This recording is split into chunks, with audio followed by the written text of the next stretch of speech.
सगळ्यांच्या मनामध्ये आहेत त्या भावना तुमच्यापर्यंत पोहोचवण्याचं काम म्हणजे आपले विचार आहेत ते विचार या पथनाट्यातून म्हणजे कोण करणार सरकार, कोण करणार सरपंचला दोन द्यायचा ते आजोबाला, कोणाला हे सगळे विचार हे सगळे विचार या पथनाट्यातून यांनी आपल्या समोर मांडलेले आहेत.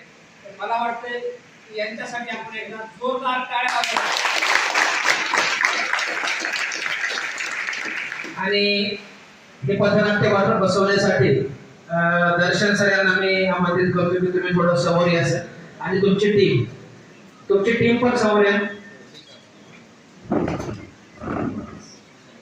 मागच्या 3 दिवसापासून या टीमनं खूप प्रयत्न करून पथनाट्य बसवत आहे.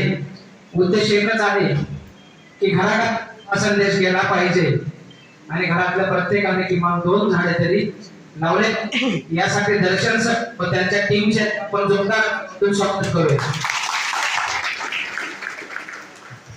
सर्वप्रथम मी मयंक सर आणि संपूर्ण जेबीटी संस्थाचा आभारी आहे. त्यांनी आम्हाला ही संधी दिली शेतकऱ्यांसाठी आपल्या गावासाठी हे पथनाट्य बसवण्यासाठी. खूप मोठा उपक्रम होणार आहे. एक आठवड्यात 25 लाख वृक्ष आणि एक कॉम्पिटिशनचं आयोजन पण होणार आहे संपूर्ण गावाचं. त्या सर्व संदर्भात हा पथनाट्य एक कम्युनिकेशनचं माध्यम होणार आहे शेतकऱ्यांसाठी, गावकऱ्यांसाठी. आणि पुन्हा मी एकदा सर्वांचा आभारी आहे, सर्व मुलांचा आभारी आहे. आणि आमच्या या नाटकाचे लेखक आणि ज्यांनी याचं दिग्दर्शन पण केलं आहे आमच्यासोबत असे सचिन मिस्त्री, या नेपथ्याचं प्रोडक्शन कोऑर्डिनेशन जिगर शर्मा,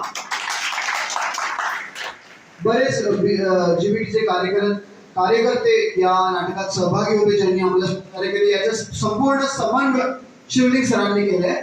थँक्यू सो मच. पुन्हा मयंक सरांचा खूप खूप आभार. त्यांनी आमच्यावर एवढं आणि आम्हाला ही संधी दिली. Thank you very much. थँक्यू.